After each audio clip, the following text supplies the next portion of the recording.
Hello and welcome to the Fit to Transform podcast, where you learn how to train and diet effectively and, most importantly, how to maintain those results for life, once and for all. I'm Nikias Tomasiello, a transgender training and nutrition coach working online with anyone who's ready for a true lifestyle transformation, anywhere they may be in the world. As a friendly reminder, any and all information provided is for educational purposes only. You should consult with your doctor before implementing any changes to your diet and exercise program. With that disclaimer out of the way, thank you for being here. Now grab yourself a cup of tea or pre-workouts and enjoy. Yo, welcome back to the podcast. In this solo episode, I have a mix of interesting questions on nutrition and training that I want to answer. So first of all, thank you to everyone who asked one of these questions. And now let's get straight into the first one. How many reps do you usually program for the big compounds like deadlifts and Smith machine squats and RDLs? Now that's an intriguing question because I think of deadlift variations and a lift like a Smith machine squat slightly differently when it comes to programming. I have found that when performing a deadlift variation, going above 10 repetitions when you're using a barbell and maybe up to 12 when you're using dumbbells results in the lift becoming really fatiguing from a cardiovascular perspective. In some people, the spinal erectors in the lower back also tend to take over a little bit more than one would want, at least when I'm programming these lifts. And so as a result of that, we're potentially compromising the ability to bias other muscles.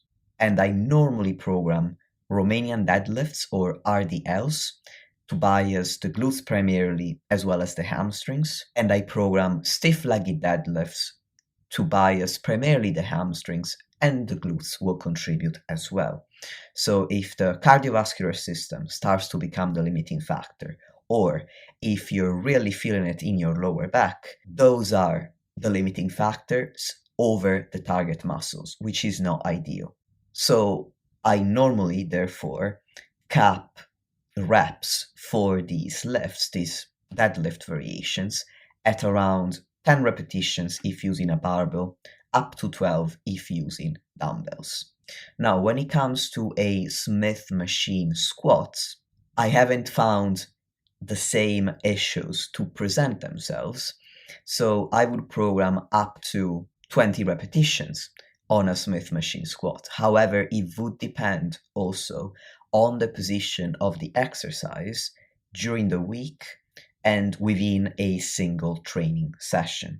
For example, if the Smith machine squat is your primary compound movement for the quads on a particular training day, and it's your first training day targeting the quads that week, then it's likely that you're going to find, if I were to program your training, that the Smith machine squat has between 5 and 10 repetitions. On the other hand, if it is within the same session, but it is a secondary movement, then it might be 8 to 12 repetitions. On the other hand, if it's programmed in a later session, maybe your second session targeting the quads, or even the third if you're on a relatively high frequency program for quads, then it might be that the reps are a little bit higher, between again, 8 to 12 if these were your first exercise, up to even 20. Now, of course, there are some caveats. For example, if you have a specific physical condition whereby doing more than 12 to 15 reps really hurts you, or vice versa, doing less than 12 repetitions hurts you, then of course I would have to take that into account. But I'm not going to go through all these individual caveats. This is just to say that, as always, this answer is generic, and then I would always change the programming based first and foremost on the person in front of me. But hopefully this gives you a an understanding of my rationale on these particular lifts that you asked about. And to give you a practical example, I currently have both stiff legged deadlifts and Smith machine squats in my program, so I can go over how I specifically program them for myself.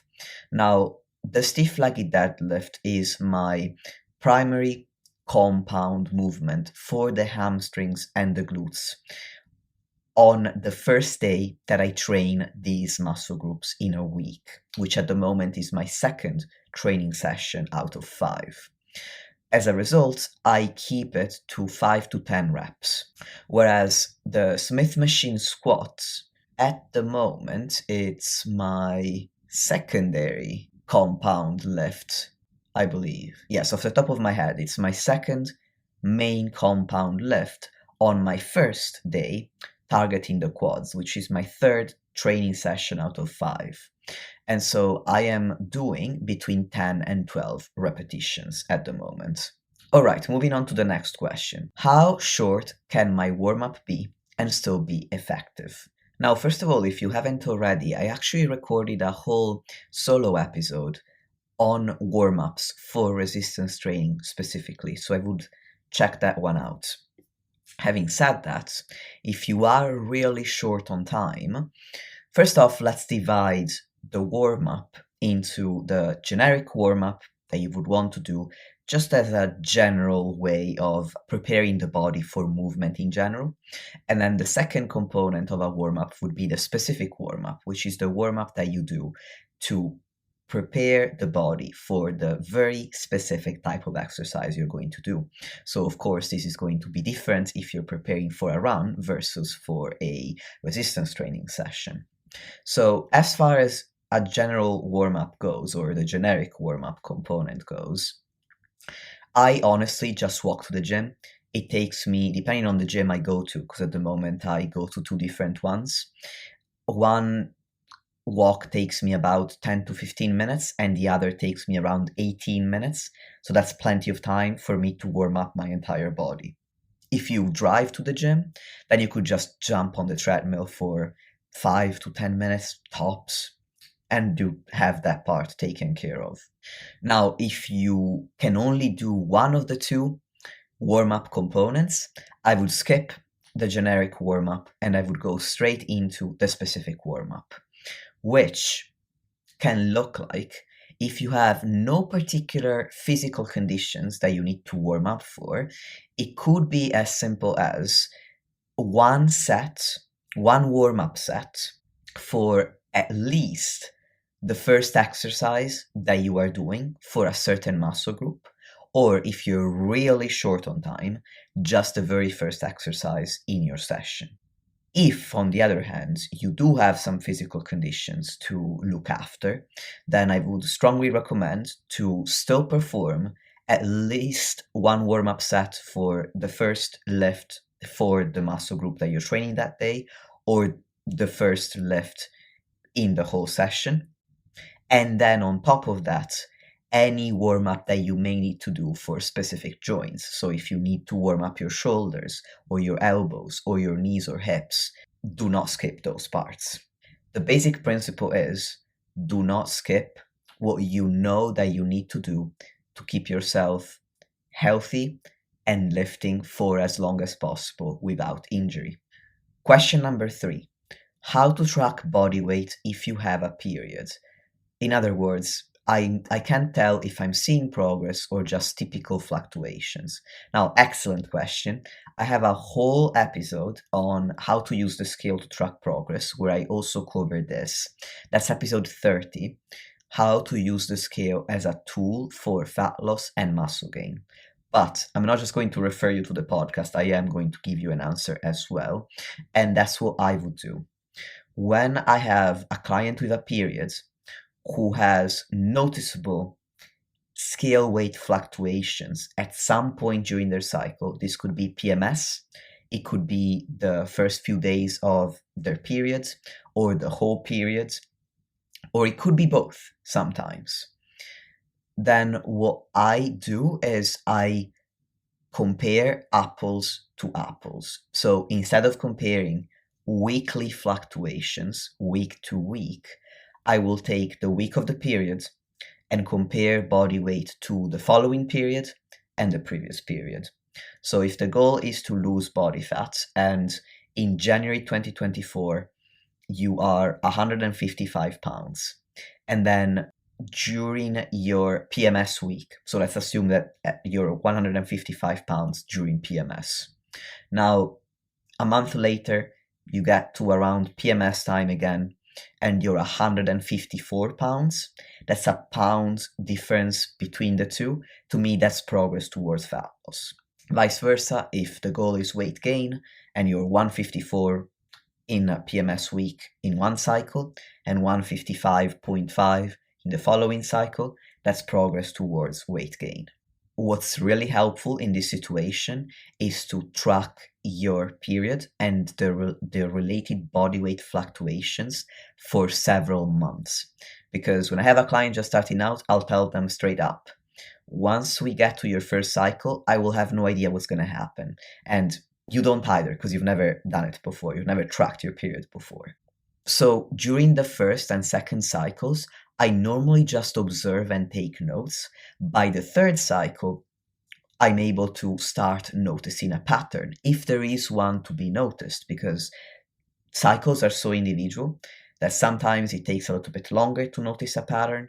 Sometimes there may not be a pattern that's easy to notice at all.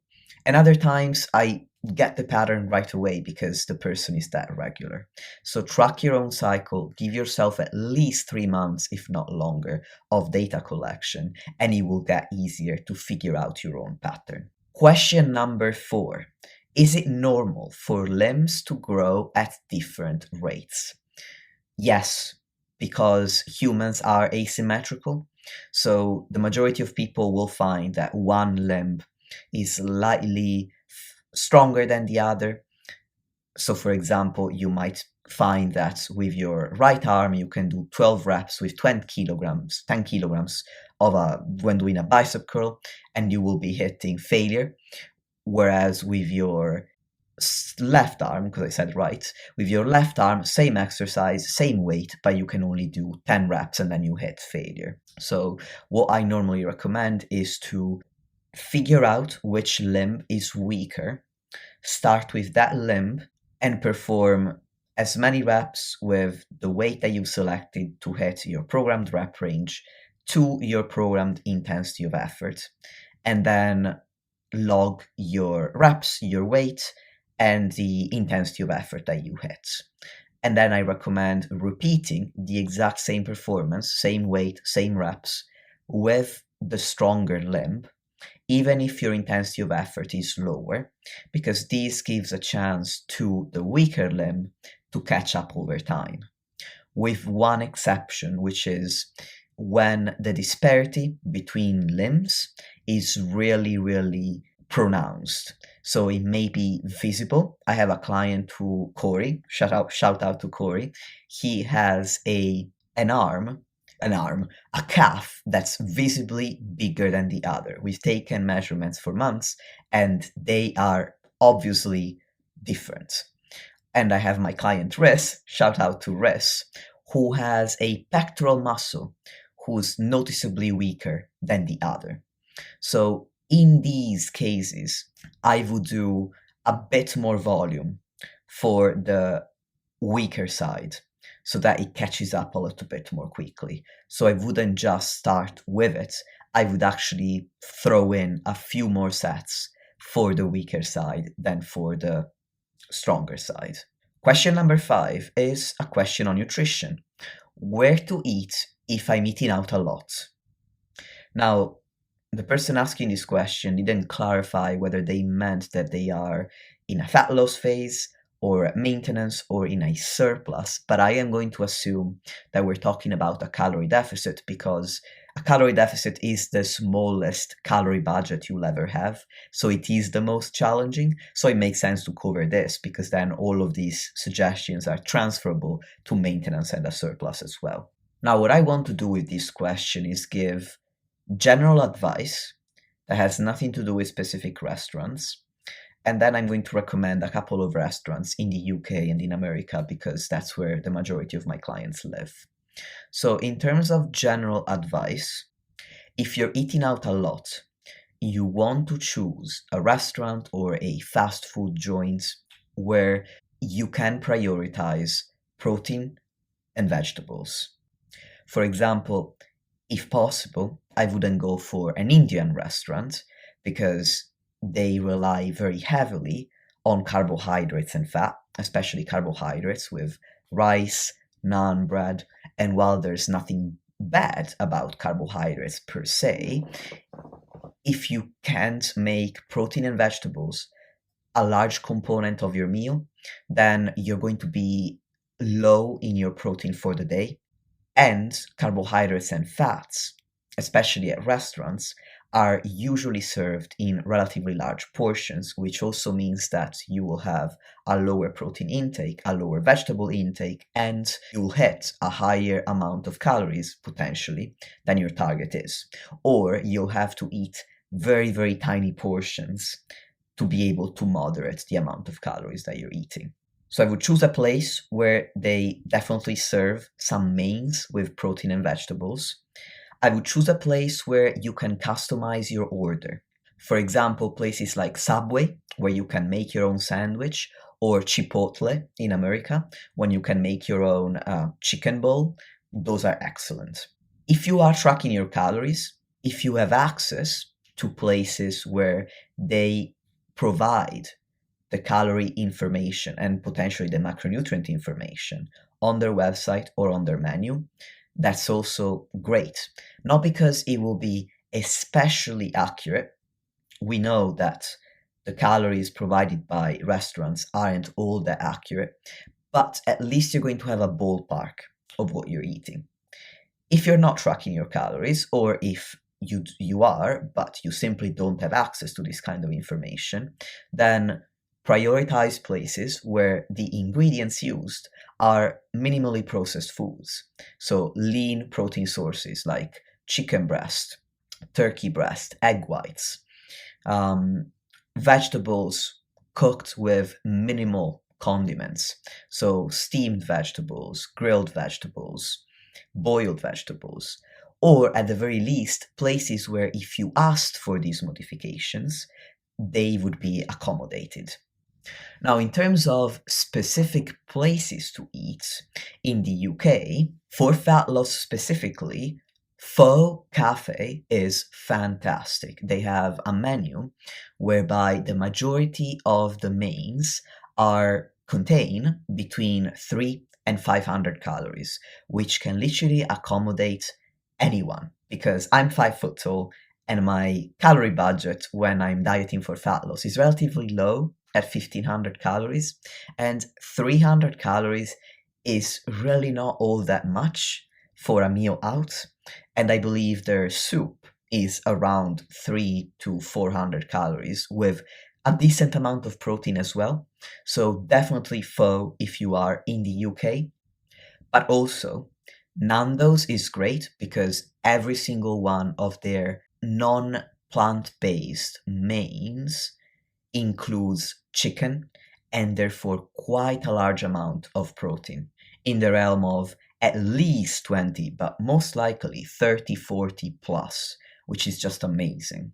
Finally, as I've mentioned before, and this applies to both America and the UK, Subway. Not only because they provide customizable sandwiches and because they provide the calorie and macronutrient information, but also because I've heard just recently that they're given specific guidelines on, for example, how many slices of tomato they're supposed to give you, or how many slices of cheese they're supposed to give you, so that they're basically always consistent, which means that the calorie content provided on their website is more likely to be close to accurate. So that's just a little bit of extra insurance. That's what I'm trying to say. Now in the US, the first thing that comes to mind is Chick-fil-A. Again, they are primarily center in their menu around chicken and chicken breast at that. So getting a large amount of protein is pretty easy. As I've already said, I also really like Chipotle and Subway. There are obviously a ton of other places in both countries, but this gives you an idea of where you may be able to find more calorie budget friendly and protein friendly options as well. The next question is once again all about nutrition, and it's, will dieting on 1200 calories slow my metabolism? And the answer is no. There is a very popular concept called the concept of metabolic damage, whereby people have been led to believe that if you lower your calories too much, you're going to start retaining body fat instead of losing it as a protective mechanism that your body uses against starvation. Now, this isn't true. If you literally starve someone, you give them very little food, they are going to lose a lot of body weight. They are not going to retain that body fat, they are going to lose it. So you are not going to slow down your metabolism by lowering your calories. There is, however, another concept which does have scientific backing, and that's the concept of metabolic adaptation, whereby after you lose a considerable amount of body fat and or you've been in a consistent calorie deficit for a prolonged period of time, your body is going to adapt to the amount of activity that you are doing and to the amount of food that you are eating. In other words, in simple terms, it's going to become better at conserving energy. So it's going to burn fewer calories doing the exact same activity that you were doing before in order to make the calorie deficit smaller. As a very easy example, if normally you burn 100 calories a day blinking, your body will become more efficient at blinking so that now you're only burning 75 calories per day. And if your if metabolic adaptation is large enough or reaches a large enough degree, then you may find that you hit a fat loss plateau. And at that point, if you are absolutely sure that you are being consistent, then the only way to overcome that plateau is by lowering your calories and or the calories that you're eating and or increasing the calories that you are expending. However, usually that makes the diet harder, which is why it's my last resort. My first port of call would be to examine with a client if they are indeed being consistent. And I'm not saying that my clients lie to me or that you are lying to yourself or to your coach, but you might feel that you are being consistent, whereas you've not really been as consistent as you were before. Perhaps over time you started eyeballing more foods than you were eyeballing before, so you're not weighing them as religiously as you were doing in the beginning. Or maybe you've been forgetting some things that you've been eating more often than you were before. There may be a variety of reasons why you believe that you are being consistent, but it's not actually happening.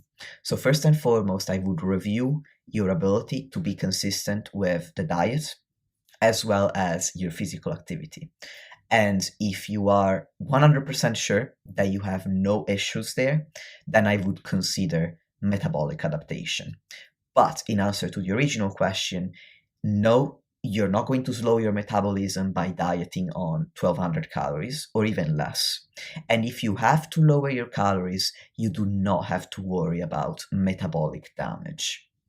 Now, this is all assuming that you have, I don't know what to call it, that you have an average health status. Because if you have had a restrictive eating disorder like anorexia, which has really affected your sex hormones, your thyroid hormones, or if you haven't had an eating disorder, but you have another type of disorder like a thyroid-related disorder, then this general principle will still apply, but in that metabolic damage does not exist, and or at least it hasn't been supported by any evidence that I'm aware of. However, your own circumstances may look different from the norm only because you do not belong to the majority, to only because you do not fall within standard parameters because of your conditions. So in that particular case, you would need to have one-on-one contact with a professional to overcome or to manage these disorders if they're not the type of disorders that can be treated. Okay, I forgot how many questions I've already answered, so instead of saying number whatever, because I don't remember which number we're on, I'm going to move straight on to the next one. Do you need to have a maintenance phase between cuts and bulks? So by cuts, we're referring to a fat loss phase in a deficit, and bulks, I'm going to assume we're referring to a muscle building phase specifically in a surplus. So as far as I am aware, there is no scientific evidence that your body requires a maintenance phase between deficits and surpluses or vice versa. So if you're done with your fat loss phase and you're ready to bulk, knock yourself out. Having said that, under some circumstances, from a psychological perspective, taking a little bit of a break may be beneficial. For example, if you have been in a surplus for a relatively long time and you've decided that you want to cut, but you haven't done a fat loss phase in a while and a sharp reduction in calories intimidates you, or you simply want to take it a little bit more in a little bit more of a relaxed manner, you don't want to go from 2500 calories to 1800 overnight, then perhaps taking a week at maintenance so that from 2500 you go down to your maintenance of, let's say, 2200, and then the following week you transition to 1800, then there is no reason why you shouldn't do this. Another reason why you may want to schedule a maintenance phase, so a phase at calorie maintenance, would be if you had a lot going on, whereby entering a surplus or committing to a deficit would be too much relative to what you already have on your plate, because a surplus and a deficit are going to require more effort than simply cruising at calorie maintenance. So if you know that you're not going to have that bandwidth, you don't need to commit to either a surplus or a deficit until you do have that bandwidth. And that's the approach I would normally take when I am considering whether a client requires a maintenance phase or not. But purely from a physiological perspective, once again, I am not aware of any evidence that you do need a maintenance phase. Now, the final question I want to cover today is, what do you think about fasting? And I asked a little bit of a follow-up question to my client Andrea. Shout out to Andrea who asked this question, and she said that she was asking specifically about intermittent fasting. So intermittent fasting is when you have what's called an eating window, which is shorter than your fasting window in most cases. Although in research, the eating window can be as long as 12 hours, and with the day being 24 hours, that's essentially 50% of the day. But in any case, scientific definition aside, most people normally fast for 16 hours and eat within an 8-hour window. Sometimes it's 6 hours, 4 hours. That's what I've heard about most often. So when it comes to building muscle, intermittent fasting isn't my preferred approach, especially if you're aiming to be in a surplus, only because it's quite challenging to be able to eat enough calories within such a short time window without digestive distress. But if it's literally the only way that works for your schedule right now, if you are able to get in the calories, and ideally you're also scheduling your training session within the eating window so that you're not fasting, you're not training when you're fasting, then it is a viable option. Now, if your goal is fat loss, intermittent fasting is not going to be more effective than a more standard eating schedule for fat loss. Research shows that any diet works, including intermittent fasting, as long as a calorie deficit is present. So if you can create a calorie deficit without intermittent fasting, you are not going to get any better results by intermittently fasting. Having said that, it is helpful for some people to create rules around eating, like I'm not going to eat after 5 p.m., because it helps them stay consistent with the deficit. Whereas if they didn't have that self-imposed rule, they might be overeating after 5 p.m. and therefore be unable to stick with the calorie deficit. So if that's where you are at this stage in your own experience with fitness, then intermittent fasting may well be the best way for you to be consistent. If at all possible, I would still train within the eating window. In this particular case, it may be even more important to do this than if you were in a surplus or at maintenance, because when you have a smaller calorie budget, when you are in a deficit, you're not going to have as much energy, as many carbs coming in as you normally would, and you want to prioritize training performance to maintain and potentially build muscle, depending on your individual circumstances, during a fat loss phase. And the best way to do so is to make sure that you're training while you're fed, not while you're fasted. So, in summary, I don't necessarily love fasting if your goal is muscle growth. Having said that, everybody is different and has a different lifestyle and schedule. So if you know for a fact that you really love how consistent you can be, whether the goal is fat loss or muscle gain, when you are intermittently fasting, then go ahead and use intermittent fasting as your primary method, with the caveats that I've mentioned. However, there is no magic to intermittent fasting per se, as far as the research that I've read on the topic. So I wouldn't want anyone to believe that they need to fast to get any bonus for either fat loss or muscle gain, because that's not the case. To put a bow on this answer, I'm actually recording this segment of the podcast sometime after recording the original episode, because since then, I've read the January issue of the Body by Science research review by Dr. Bill Campbell, a prominent fat loss researcher whom I actually interviewed about a year ago on this podcast. So you can simply look up Bill Campbell and his episode will come up. It was all about dieting for fat loss while maintaining as much muscle mass as possible. However, the point I want to make is that in this particular issue, he reviewed a study where the researchers compared intermittent fasting with early time-restricted eating to calorie restriction without any particular time restriction, and the results were quite interesting. So I thought that it would be really valuable to share them with you today and to add this extra segment to the podcast. First off, a few caveats.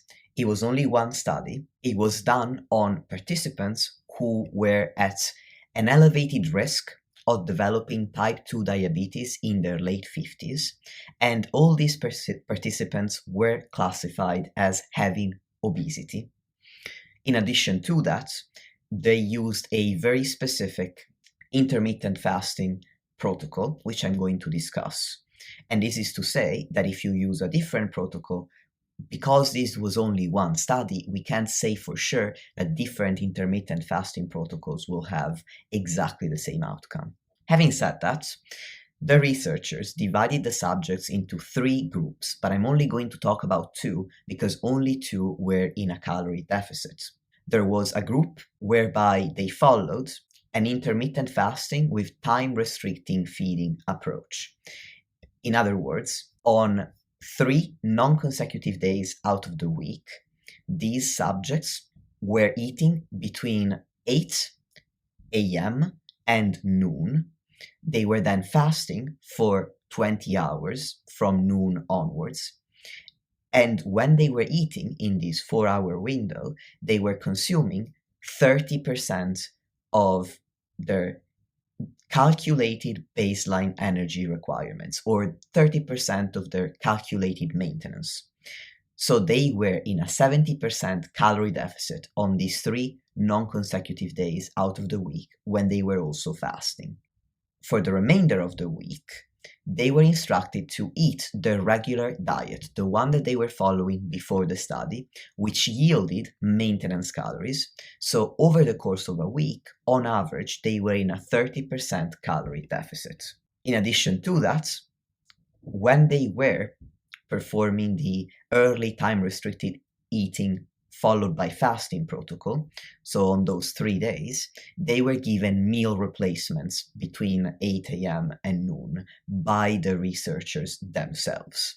The subjects in the other calorie deficit group were prescribed an average daily calorie deficit of 30% across the week, but they weren't given any strict guidelines on when to eat, so they were not intermittent fasting. Now, in terms of fat loss, this study doesn't add anything new to what I've already said, in that the difference in fat loss between the two groups wasn't statistically significant. They roughly lost a very similar amount of weight. Having said that, there was a difference in their glucose metabolism. So the subjects underwent some tests to assess the state of their glucose metabolism, so the way that their body handles glucose. And this is especially important because in people with diabetes, this ability to handle glucose is impaired. And what they found is that in the group where they were intermittently fasting and eating between 8 a.m. and noon, 2 of the tests that they performed, they were a total of 5 tests on glucose metabolism, showed an improvement compared to the people in the group following a 30% calorie deficit without intermittent fasting. And these improvements were found after 6 months of dieting. So that's interesting because it suggests, at least based on this one study, that if you follow the protocol that the intermittent fasting group followed, and you have obesity at the start and you lose weight over the course of 6 months, you may find that your glucose metabolism improves a little bit faster than if you were in a standard calorie deficit without intermittently fasting. Having said that, importantly, if you have obesity, your glucose metabolism and your metabolic health as a whole will improve even in a standard calorie deficit without intermittently fasting. However, if you're particularly concerned about glucose metabolism, as in you may be at particularly increased risk of diabetes, like the people in this study, then it may be worth it to you to consider a similar intermittent fasting with early time-restricted eating approach, at least on 3 days per week, as the people in this study. So what I wanted to say by including this segment is that when I say that there are no differences between intermittent fasting and not intermittently fasting, if you're in a calorie deficit, what I'm referring to is that there's no differences in terms of fat loss benefits. However, as this study suggests, and maybe more studies will suggest this in the future, or not, we don't know yet, there could be value to intermittently fasting to improve glucose metabolism, if that is of a concern to you. And with that, that is a wrap on today's podcast. Thank you so much for listening. If you want to work with me, or if you want to connect with me or sign up for my newsletter, the links are in the show notes. So don't be shy. And I look forward to the next episode.